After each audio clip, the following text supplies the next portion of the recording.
Buenas tardes, estimados participantes. Continuaremos con la sesión y, como les decía, hoy vamos a cerrar el capítulo de la primera gran época clásica de la estética.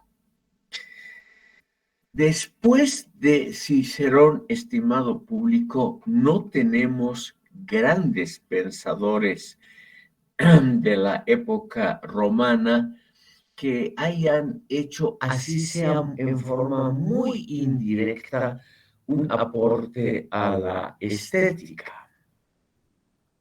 Sin embargo, quiero mostrarles algunas imágenes de lo ya tratado. Cicerón, estimado público, era una personalidad muy importante, también desde el punto de vista que podríamos llamar político, también desde el punto de vista práctico, y los bustos que hay de él están entre los mejores que se han hecho de la estatuaria romana. También hay que mencionar, estimado público, un aspecto estrictamente práctico de los romanos.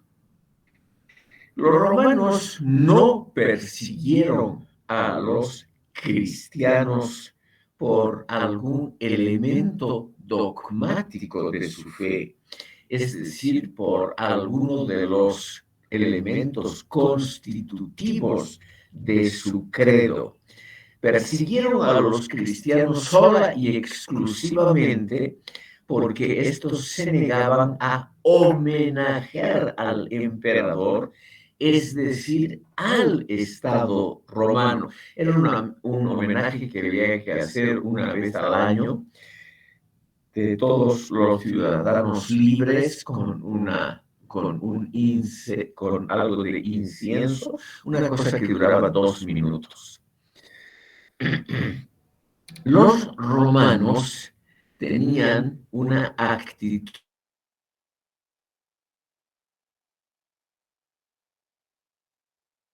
de cultura. En el fondo eran gente de ideas muy liberales y tolerantes con respecto a la religión. Lo que querían de los cristianos es que acepten la diversidad de cultos. En el poder, los cristianos se dedicaron a prohibir a los cultos paganos que hasta hace poco eran los oficiales del imperio, algo realmente poco agradable, pero así es lamentablemente la historia oficial. Entonces, estimado público, quiero mostrarles otra vista del Panteón, simplemente para que ustedes vean a este pueblo de espíritu pragmático que no se hacía problemas que unos adoren a unos dioses, otros a otros dioses. Eso es lo que no interesaba mucho a los romanos, con tal de que pagaran impuestos y no hagan un levantamiento popular contra el Estado romano, el resto les preocupaba muy, muy poco. Aquí ven ustedes los nichos vacíos en la antigüedad hasta el año 325, cuando subió Constantino al poder. Aquí estaban las estatuas de los dioses de todas las religiones practicadas por el imperio, y aquí en esta fila estaban estos nichos de tamaño mayor, estaban naturalmente los dioses principales, todos en una cierta armonía. Es decir, era un estado, el romano, que permitía el libre ejercicio de cualquier religión, lo cual naturalmente es algo muy, muy agradable. Este es el atrio de entrada. Les muestro esto para que ustedes tengan una idea de la belleza práctica, no teórica. Los romanos no escribieron obras de filosofía. La belleza práctica que los romanos realmente ejercitaron, por ejemplo, en edificios públicos, con mucho cuidado aquí, columnas de estilo corintio, que son las más difíciles de hacer.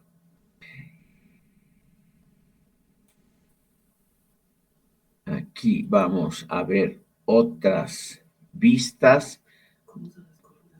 Aquí el estilo corintio es un estilo cuyos capiteles están formados por una variedad de hojas. Todas las hojas en la antigüedad tenían que ser trabajadas a mano en mármol.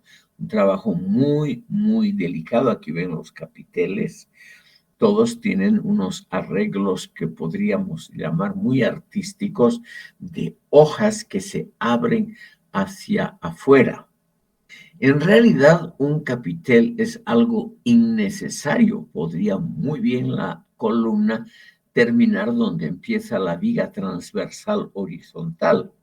Esto, estimado público, es realmente arte. Es algo que no es necesario para la arquitectura y sobre todo para la estática ingenieril del edificio. Absolutamente innecesario, como el acanalado aquí de las columnas o los otros adornos.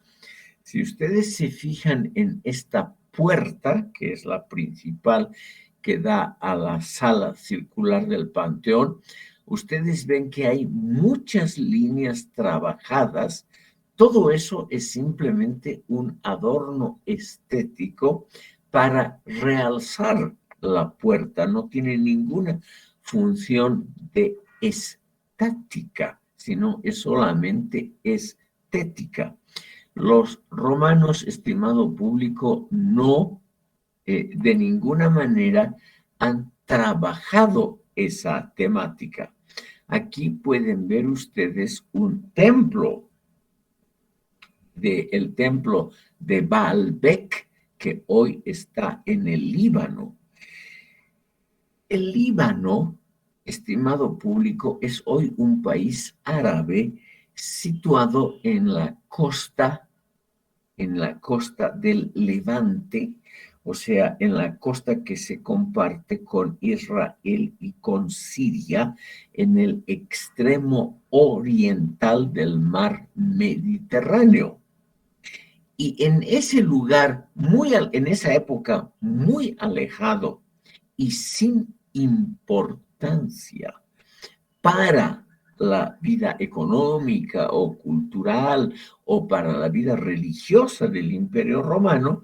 Sin embargo, los romanos construyeron este templo que está hoy, como ustedes ven, en relativamente buen estado.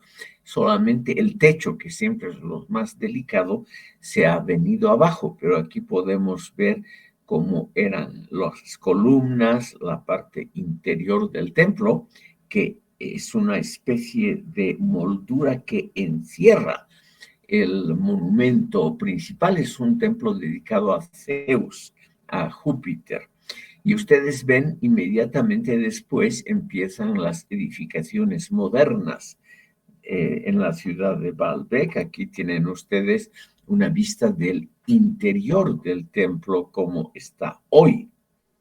O sea, en una palabra, ¿por qué les muestro Baalbek en el Líbano? Hasta poblaciones de provincia que no eran muy importantes, poblaciones realmente de provincia, realmente los romanos se preocuparon por embellecer. Por eso es que ha habido muy pocas revueltas nacionalistas contra el poder romano. El Imperio Romano se vino abajo sobre todo por las invasiones de los germanos en la parte occidental y las invasiones de los turcos otomanos en la parte oriental. También influyeron mucho las guerras civiles entre militares que deseaban la corona, pero no eran revueltas nacionalistas contra el imperio, sino revueltas de generales ambiciosos que deseaban el poder. Esto es, estimado público, esta es la estética pública romana, el embellecer una pequeña ciudad provincial. Ustedes ven aquí Baalbek en el Líbano. Nos puede parecer a nosotros cosas sin importancia porque nosotros esperamos del Estado otro tipo de prestaciones sociales. Hoy en día esperamos teleféricos, hospitales de tercer nivel, cosas así.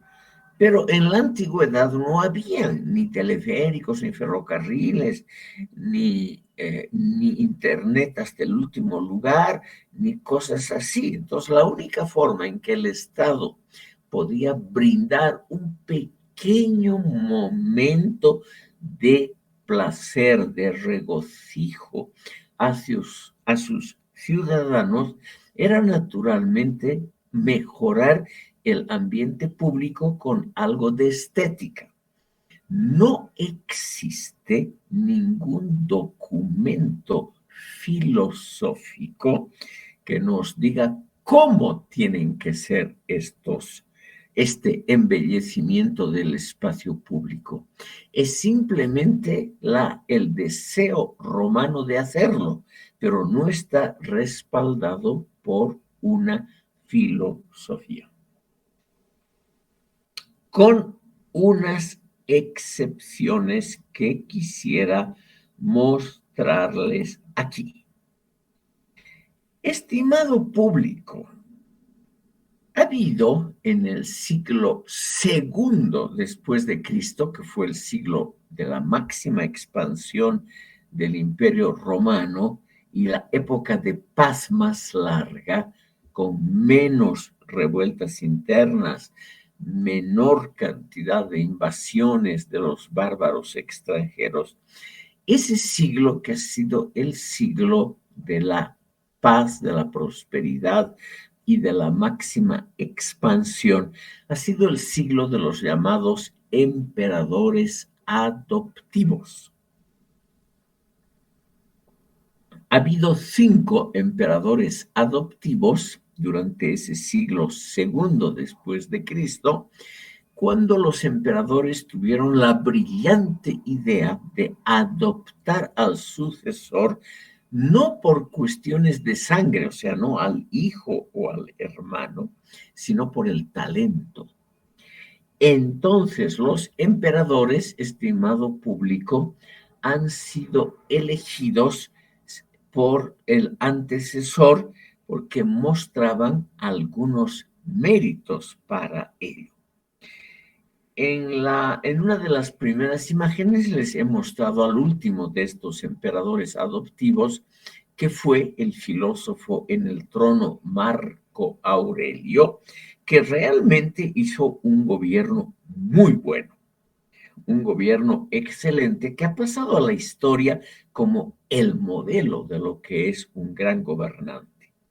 Pero poco antes de él ha habido el emperador Adriano. Aquí lo tenemos, sobre todo el de la derecha. Estimado público, permítanme ustedes unas palabras, porque este es también un filósofo. El emperador Adriano, como venía de una familia de militares, su inmediato antecesor era Trajano, el que expandió enormemente el imperio. Aquí lo vamos a ver al antecesor a Trajano. Estimado público, él consideró que era bajo su nivel el escribir libros, aunque le hubiera gustado escribir libros de filosofía. En el siglo XX, una gran mujer, Marguerite Yourcenar, ha escrito una novela que se llama Las Memorias de Adriano. Es una novela, pero sigue estrictamente las fuentes originales, porque han quedado las cartas, las epístolas, las instrucciones, etcétera, que mandaba Adriano muy profusamente. Y ahí tenemos una idea de lo que podría ser la estética oficial del Imperio Romano. Estimado público, ¿qué es lo que pretendía este señor Adriano? Él creía que él tenía un deber, igual que Marco Aurelio, que él tenía un deber ante los dioses y ante la comunidad humana. Y ese deber sagrado, un deber cósmico, era hacer lo mejor posible su función de emperador. Él entonces trató en primer lugar de pacificar el imperio. Él trató de conseguir el máximo grado de tranquilidad interna, el máximo grado también de prosperidad interna, rebaja de impuestos, eliminación de todo arancel aduanero dentro del imperio, abolición de toda restricción al comercio, construcción de carreteras, todo, estimado público, lo que podría devenir una, en una mayor prosperidad de los ciudadanos. Ustedes pueden naturalmente argumentar que todo eso era favorable sobre todo a las clases medias y altas, porque ninguno de estos emperadores, tampoco el filósofo en el trono, aquí tienen ustedes a Marco Aurelio en la famosa estatua ecuestre, porque ninguno de estos escritores filósofos propuso la eliminación de la esclavitud. Pero hay que ponerse en el espíritu del tiempo, y eso se nota, sobre todo ustedes, estudiantes de filosofía, leyendo el primer capítulo de la Política de Aristóteles, donde Aristóteles defiende a la esclavitud. De ninguna manera es mi opinión, pero en aquella época la existencia de la esclavitud era algo normal. O sea, desde el punto de vista de la época, estimado público, desde ese punto de vista, la esclavitud era algo aceptada normalmente porque se creía que los que perdían una guerra la perdían por deficiencia propia y por lo tanto los que tenían esas debilidades propias tenían naturalmente que ser castigados por la deficiencia. Y uno de los castigos era convertirse en esclavos. No comparto esa idea, pero quiero mostrarles simplemente a ustedes de que era algo muy, muy usual. Entonces, este señor Adriano, aquí les voy a mostrar otra vez al emperador.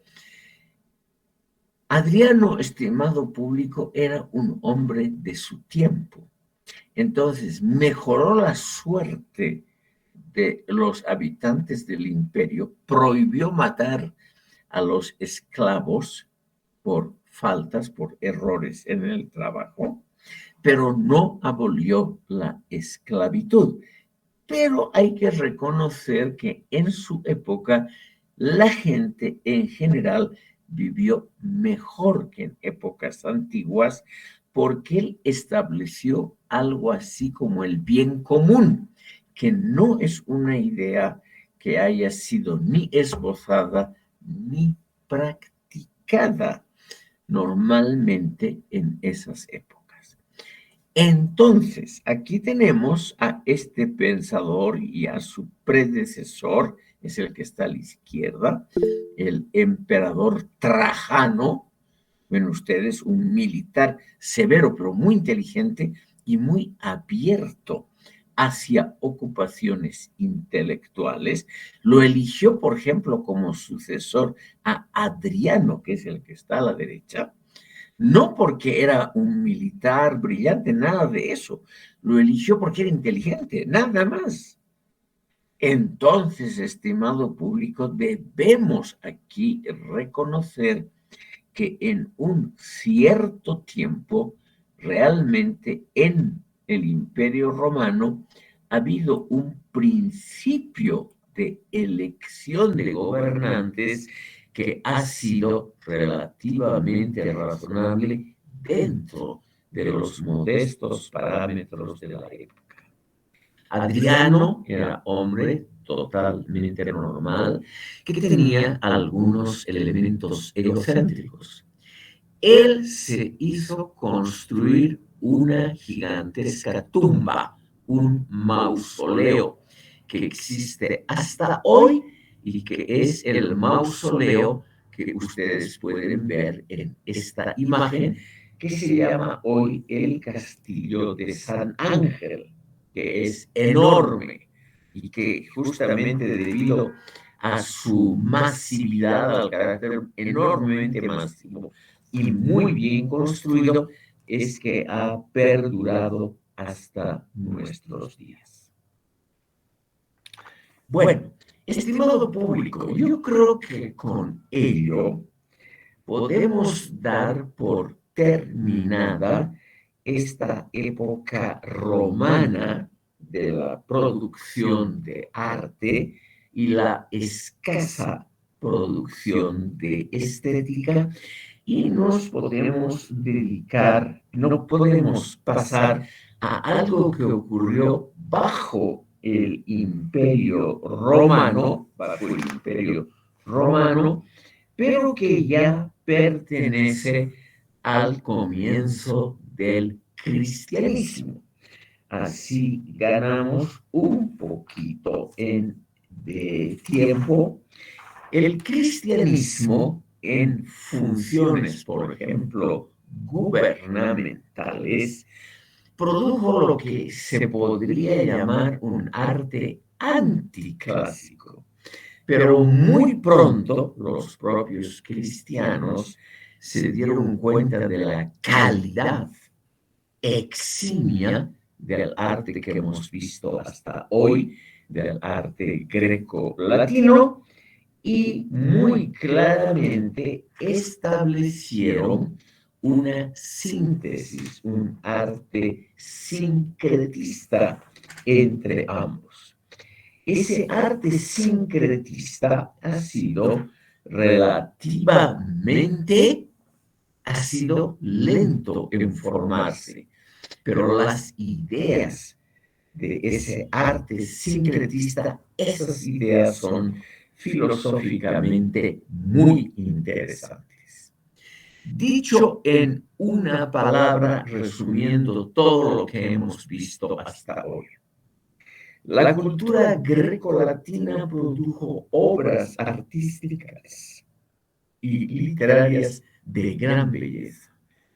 Si ustedes piensan en lo que hemos visto en las 7 maravillas del mundo antiguo, en obras literarias como el Fedón y el banquete de Platón, o en las epopeyas de Homero, o en la estatuaria griega y latina, realmente hay una producción artística dedicada a la consecución de la belleza. Pero aparte de la poética de Aristóteles, y eso en forma muy reducida, no hay una reflexión de lo que hoy se llama estética. En cambio, durante los primeros siglos, los cristianos no han producido casi nada de verdadera belleza estética, pero han pensado acerca de esa problemática. Entonces, estimado público, debemos, en lo que falta de esta sesión, dedicar unos minutos a esos primeros pensadores cristianos, estimado público, que son muy interesantes para comprender cómo cómo avanzó la producción estética. Antes, don Álvaro Ríos Laguna nos dice, se prohibió que los esclavos sirvan de alimento para las fieras. Evidentemente, poco a poco, los romanos establecieron una serie de leyes para proteger muy tímidamente, la vida de los esclavos. No era gran cosa, pero como dice el señor Ríos Laguna, se prohibió que sirvan de alimento a las fieras, se prohibió a los dueños que los maten, y eso que era un objeto. Los esclavos eran objetos y el dueño podía disponer como le diera la gana. Pero poco a poco, muy lentamente, como es la historia lamentable de la humanidad, poco a poco fue mejorando la situación de las clases bajas. Estimado público, vamos a pasar a los primeros tiempos de la expansión del cristianismo. En esos primeros tiempos vemos a un cristianismo que es o que era una secta minoritaria en el Imperio Romano, que era una secta minoritaria en el Imperio Romano, y al mismo tiempo, estimado público, de ser una secta minoritaria, tenía que competir no solo con las religiones oficiales de Grecia y de Roma, sino con las muchas sectas de nuevas religiones que fueron surgiendo. Por ejemplo, la religión de Mitra, la religión egipcia, que era muy curiosa y por lo tanto muy llamativa para muchísima gente, los cultos del sol, en fin, hubo muchas formas de sentimiento religioso que nacieron más o menos al mismo tiempo que los cristianos. Filosóficamente, la más importante, la gnosis. Pero nosotros, estimado público, vamos a estudiar solo la posición de los cristianos con respecto a la estética. Y esa es muy similar a la posición de los cristianos con respecto al saber filosófico en general. Al comienzo, en los primeros siglos, hay un rechazo tanto a la filosofía griega, calificada de superflua o falsa, como a la estética griega y romana, calificada como sensual y por lo tanto como pecaminosa. Han quedado, eso sí, muchísimos testimonios de homilías, o sea, de la prédica de los sacerdotes y obispos cristianos en esos primeros siglos. Los cristianos, por razones que yo personalmente no conozco, han dejado una enorme cantidad de material escrito, así como los españoles en la época de la colonia dejaron una enorme cantidad de material impreso. Son manías que tienen algunos pueblos. En ese material escrito dejado por los cristianos se notan algunos aspectos que quisiera mencionarles para que vean ustedes cómo va cambiando también la percepción cristiana de lo que es la estética. Al comienzo hubo un clarísimo rechazo de todo lo que puede ser calificado como estética clásica greco-latina, por la razón ya enunciada. Era una estética pecaminosa, sensual, una estética dirigida a los sentidos, por lo tanto, al pecado. Porque hay que considerar que los primeros cristianos eran profundamente puritanos, siguiendo en esto algunas de las enseñanzas de nuestro Señor Jesucristo. Otra cosa es que después del Renacimiento, los cristianos y sobre todo los católicos se dieron cuenta del enorme potencial propagandístico que tiene el arte. Y entonces sí, con renovada fuerza, los cristianos y sobre todo los católicos se dedicaron al fomento del arte y al fomento de un arte muy sensual, como lo hicieron los famosos pontífices, los papas del Renacimiento. Vamos a dedicar a eso una sesión para que ustedes vean qué cosas fantásticas y altamente sensuales promovieron los pontífices. Pero en los primeros siglos, estimado público, los cristianos se guiaron por un precepto evangélico que dice, por ejemplo, si el hombre ha pensado en una mujer, solo en pensamiento, ya ha pecado.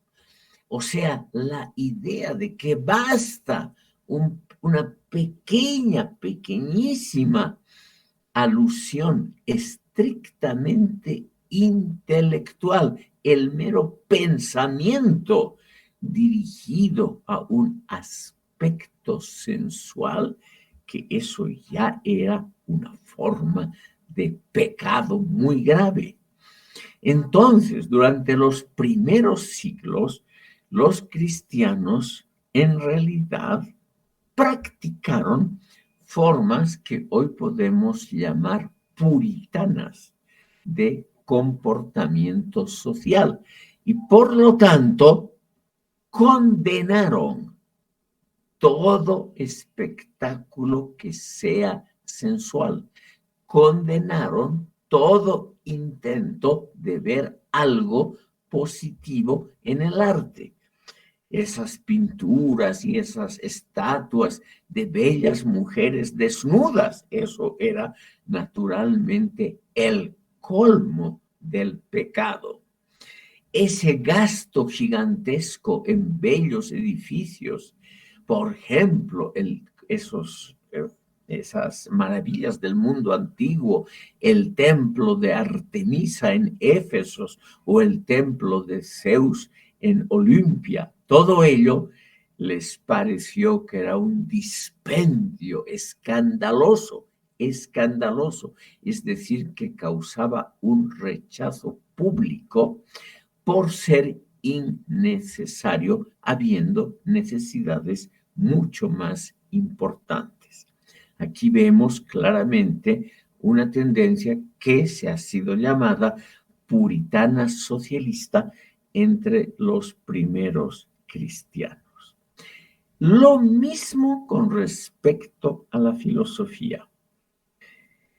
Con respecto a la filosofía griega, en los primeros tiempos ha habido, estimado público, la indiferencia o más claramente la impugnación de la filosofía. Es decir, los apologistas, o sea, los defensores del cristianismo, los predicadores, eso siempre tuvo la Iglesia Católica. Esa función no existía en las religiones paganas. Las religiones paganas no tenían un oficio religioso que contuviese una homilía, o sea, una discusión de un tema con el público o un discurso repetitivo según la efeméride del oficiante y también un comentario del oficiante de un texto sagrado referido al público. En las iglesias cristianas, en todas, protestantes, ortodoxas y católicas, existe en la misa una parte muy importante, en eso en todas las iglesias cristianas es similar, llamada el Evangelio. Se lee una parte de los libros sagrados y luego el oficiante comenta para el público ese trozo leído. En las religiones paganas, en la griega y en la romana, el servicio religioso consistía sobre todo en un sacrificio. Se mataba un gallo, un cordero, un animal, se derramaba sangre o se abrían las entrañas del pobre animalito para hacer oficios adivinatorios, observando, por ejemplo, el hígado del animal y otras burradas por el estilo. Y cuando el mundo, estimados oyentes, fue avanzando, realmente se percató el público de que esas religiones eran un poquito primitivas. Yo no quiero defender al cristianismo, que ha tenido siempre un elemento dogmático, violento, avasallador, un elemento centralista y un elemento de muy poca tolerancia con respecto a otros credos. Pero los credos paganos, hay que reconocer, no tenían un libro sagrado, no tenían textos que podían ser leídos. Los únicos textos eran las grandes epopeyas de Homero y de Hesiodo, que no tenían calidad de sagrada, sino literaria. O sea, no se leían en esos oficios religiosos. Los oficios religiosos eran cánticos y sacrificios de animales. Por lo tanto, no se necesitaba algo así como un discurso del oficiante. Por lo tanto, el oficiante no tenía que ser formado intelectualmente. En cambio, eso hay que reconocer, el cristianismo necesitaba oficiantes llamados sacerdotes que tenían que tener una formación con el paso de los siglos cada vez más filosófico-teológica, lo cual obviamente para el desarrollo de la cultura y de la filosofía ha sido muy positivo. Esos oficiantes mostraron al principio por la filosofía griega una relación de impugnación, de desprecio por ser superflua o dañina. Lo mismo con respecto al arte greco-latino. Es decir, era algo incongruente con los principios evangélicos y al ser incongruente tenía que ser rechazado. En ninguna parte de los evangelios había una sola observación de Jesucristo, o también en el Antiguo Testamento, una sola frase positiva, favorable, benevolente con respecto al Imperio Romano, a su cultura, a sus monumentos, a sus estatuas, etcétera. Y sobre todo, estimado público, esa profusión de cuerpos hermosos con poca ropa, eso les pareció algo simplemente inaceptable. Esa fue la primera fase. Pero eso fue cambiando poco a poco, porque los cristianos se dieron cuenta que la filosofía griega tenía mucha calidad, que era además en sí misma plural, que no todos los filósofos decían lo mismo.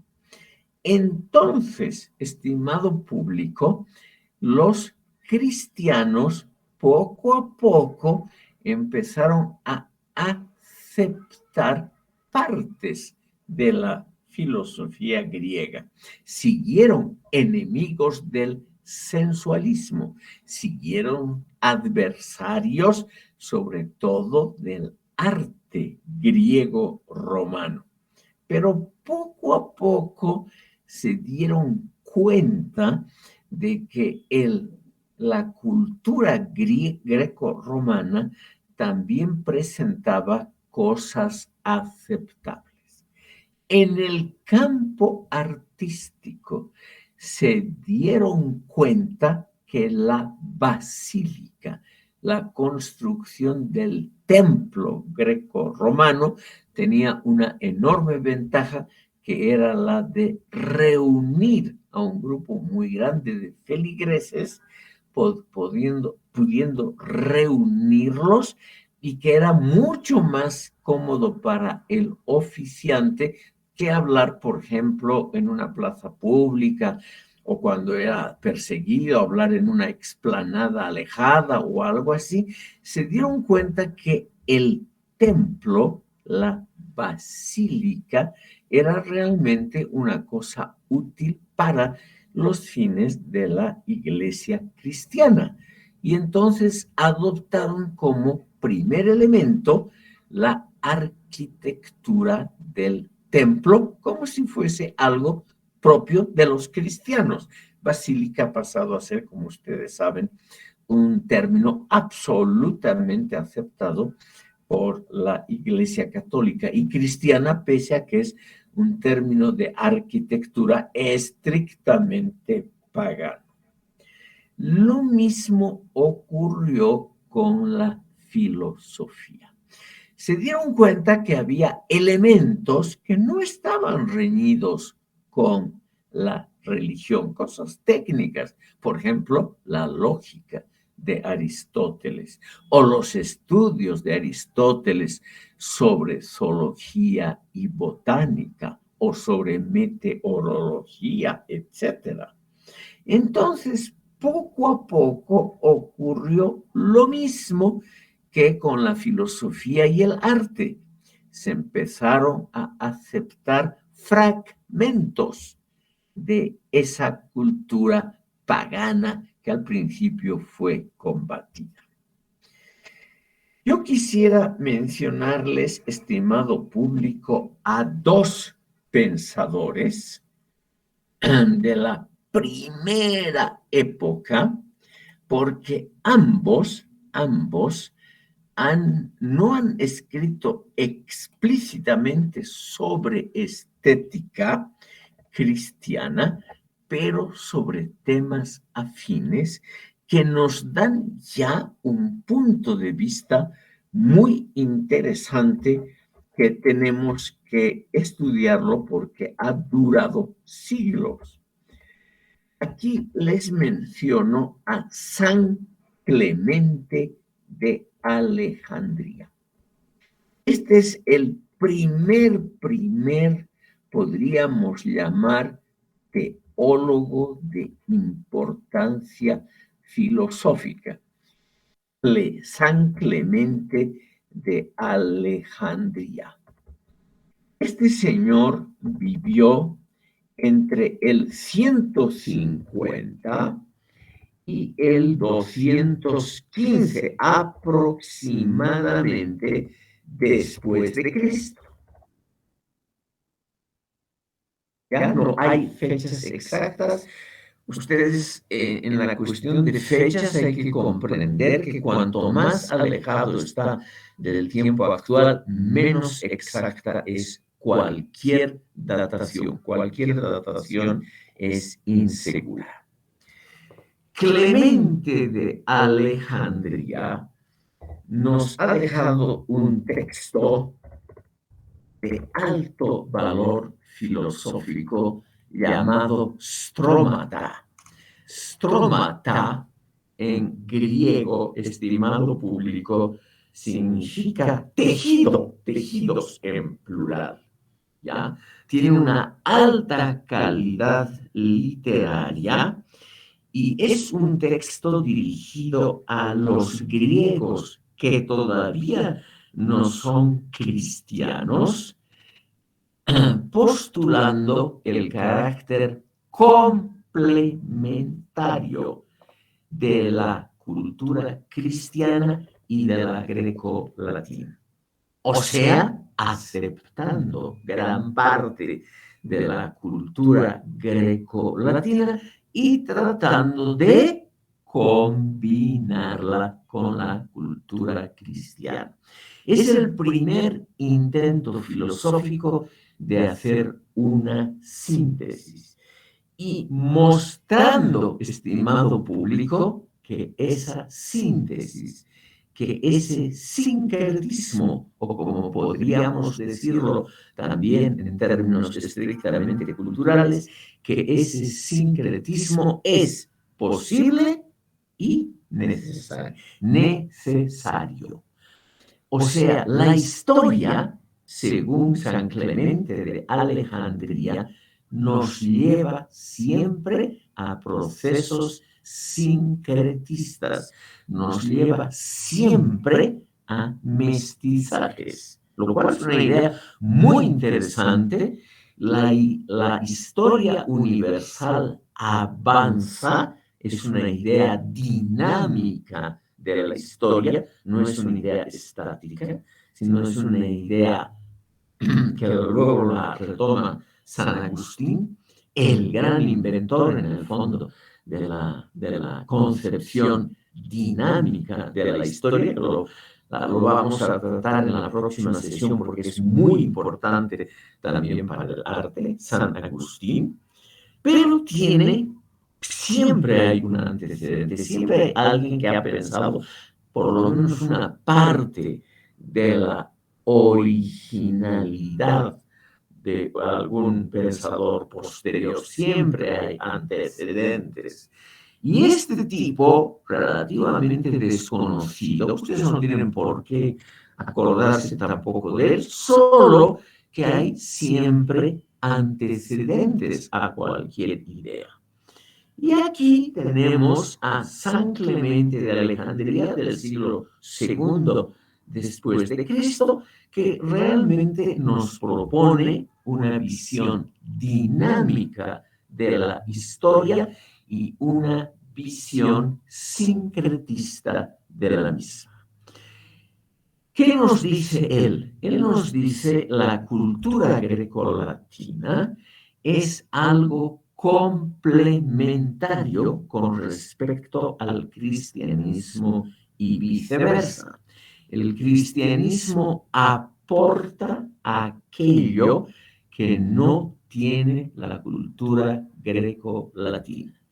La cultura greco-latina no tiene los conceptos de amor al prójimo, de bondad con respecto al prójimo, como el mandamiento supremo de ética, lo cual puede ser verdad. La cultura greco-latina no tiene idea de justicia social.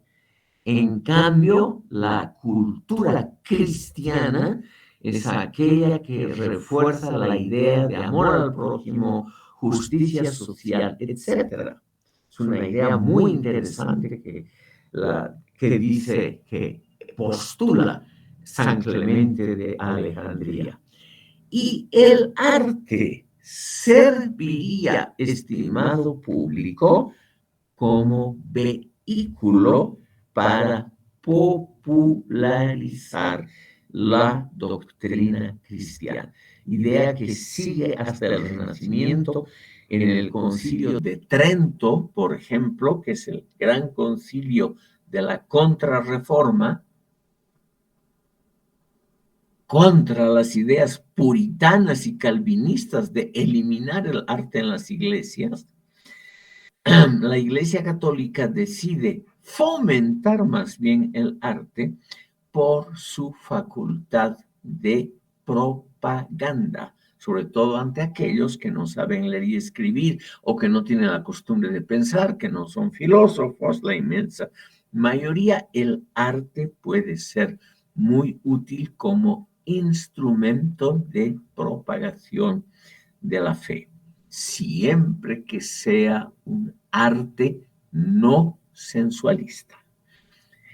Entonces, aquí tenemos realmente a un tipo que ha pensado en su obra Stromata, Tejidos, que ha pensado realmente en asuntos de estética.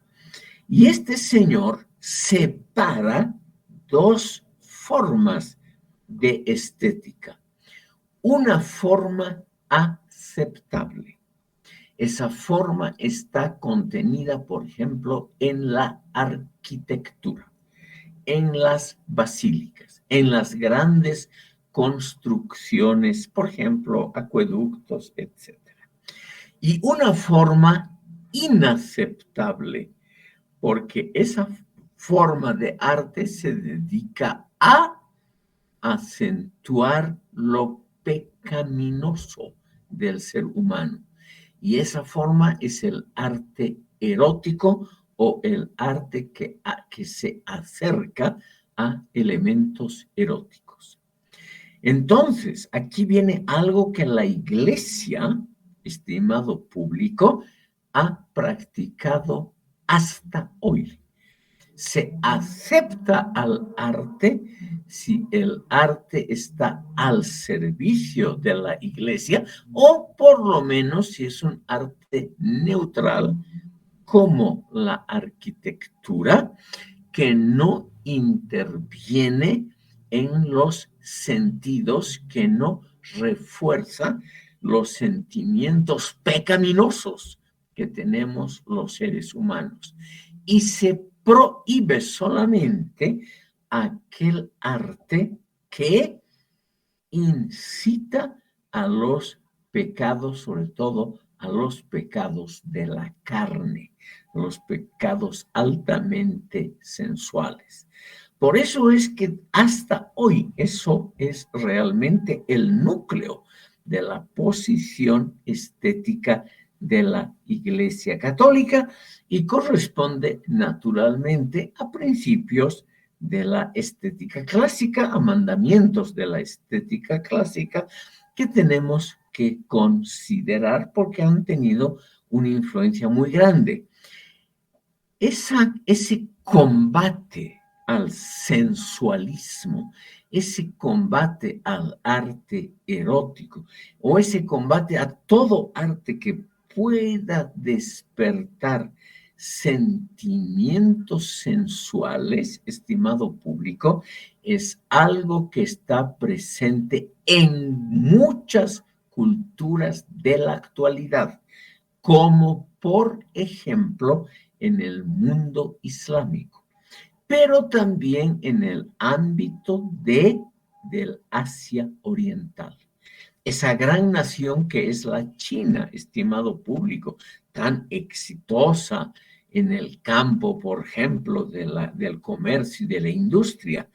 Esa gran nación, la China, también trata de impedir ese arte sensual erótico, pero apoya, igual que San Clemente de Alejandría hace casi 1900 años, apoya el arte arquitectónico que tiene una utilidad práctica. Como ven ustedes, por eso les menciono a Clemente de Alejandría y también al segundo, que es Orígenes, este no fue santo, también de Alejandría, el alumno de Clemente de Alejandría. Aquí les pongo los datos.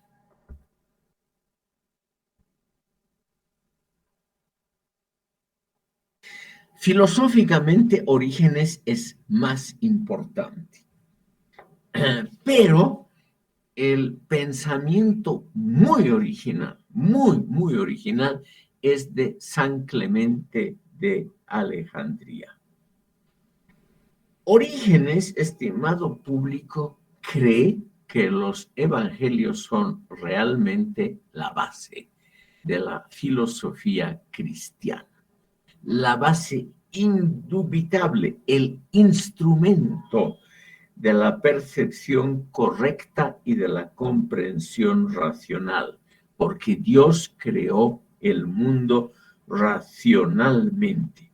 Entonces, para Orígenes, realmente los evangelios son la base indubitable de la cristiandad, de la vida cotidiana cristiana bien entendida y también la base de la filosofía y de las ocupaciones filosóficas que él las permite. Pero también él combate, estimado público, toda ocupación que sea sensualista, o sea, que distraiga al ser humano de pensar en temas elevados, como los temas estrictamente religiosos, y nos lleven a pensamientos peligrosos, como todos los pensamientos sensuales. Yo les muestro a estos primeros pensadores de las iglesias cristianas. Clemente de Alejandría y Orígenes realmente están al comienzo mismo de una filosofía cristiana, al comienzo mismo, porque estos pensadores ya pusieron en el campo de la estética la línea que hasta hoy siguen todas las iglesias cristianas. Sí a las obras de arte, sí a la filosofía no cristiana, a la grecolatina en esa época. No a la explicación atea del mundo, sí a los elementos rescatables de esas filosofías extrañas, como la lógica, la botánica, la zoología, etc.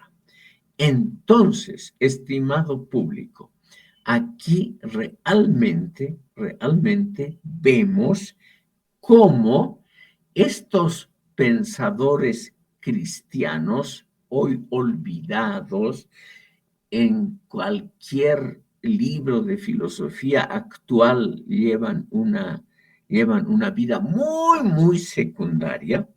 Para nuestro campo de la estética son relativamente importantes, simplemente porque nos han marcado una ruta, un derrotero, es decir, nos han marcado una tendencia que en algunos campos geográfico-culturales, como el chino, el islámico, etcétera, todavía hoy son de extremada importancia, pese a que estos campos no tienen nada que ver con el cristianismo.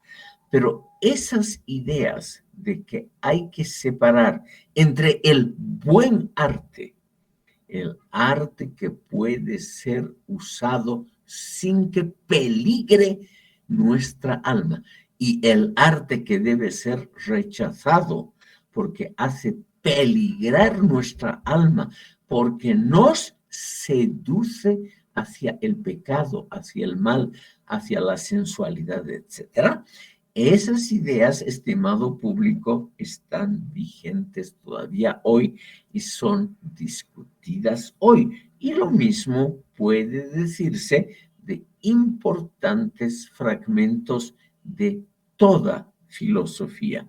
Clemente de Alejandría es el que dijo, hay que aceptar todos los elementos de la filosofía que sean compatibles con los evangelios y rechazar, obviamente, aquellos que no son compatibles con los evangelios. Algo válido hasta hoy para la Iglesia Católica y en el fondo para muchas formas de pensamiento como el Islam, etcétera, etcétera.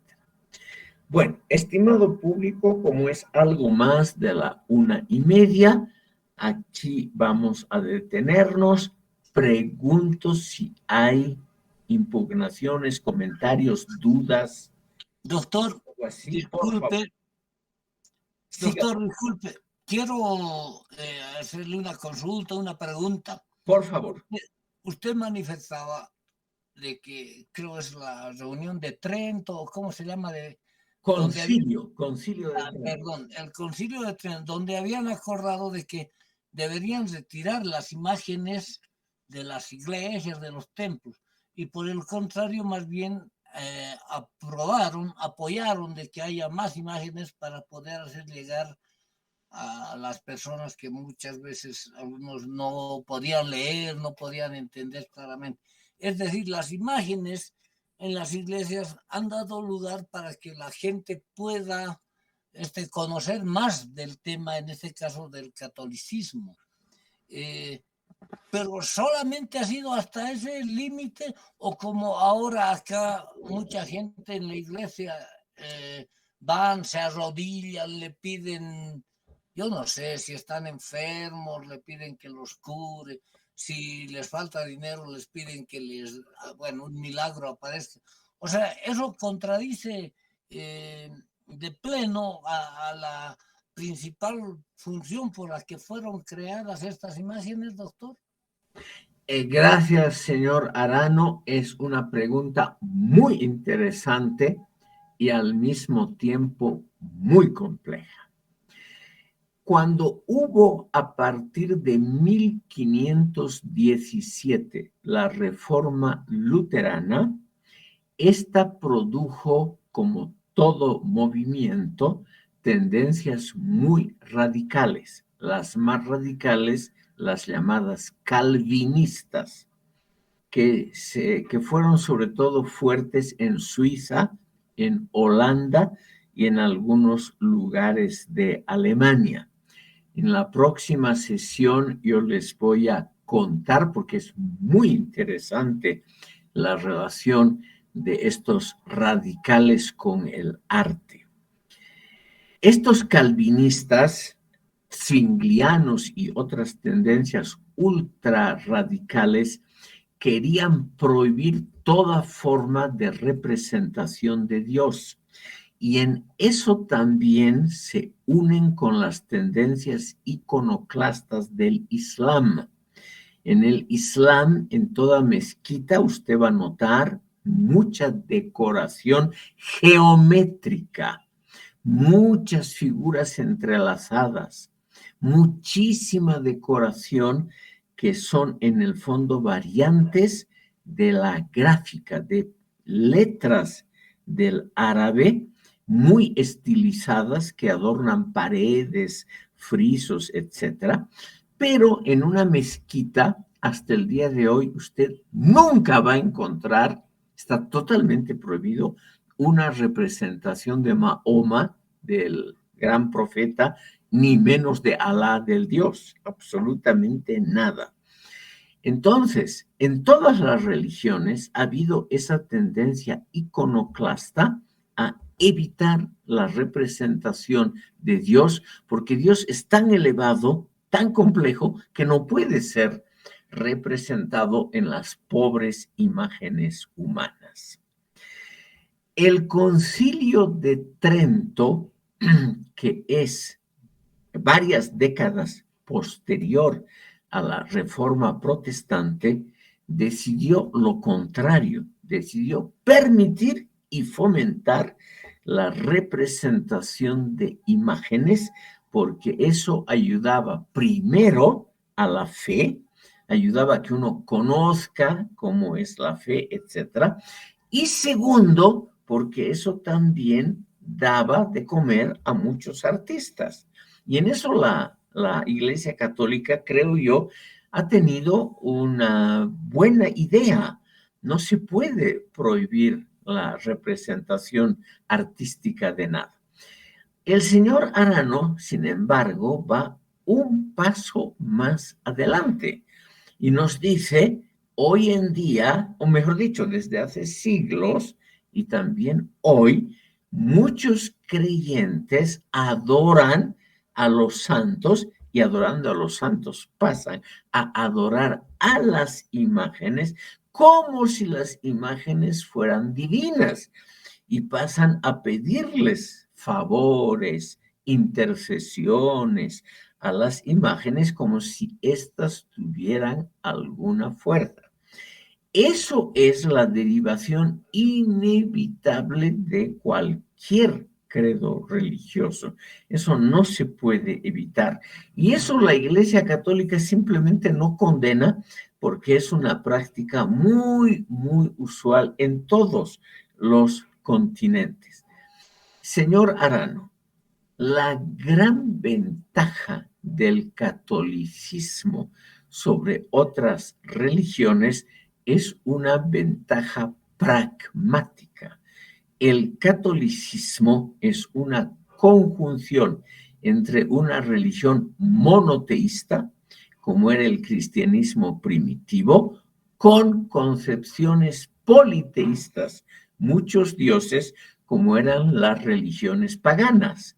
El creer en vírgenes, santos, apóstoles, etcétera, mártires, etcétera, etcétera, es evidentemente una forma disimulada de unir una religión monoteísta que cree en un solo Dios con elementos politeístas de creencias en muchos dioses menores.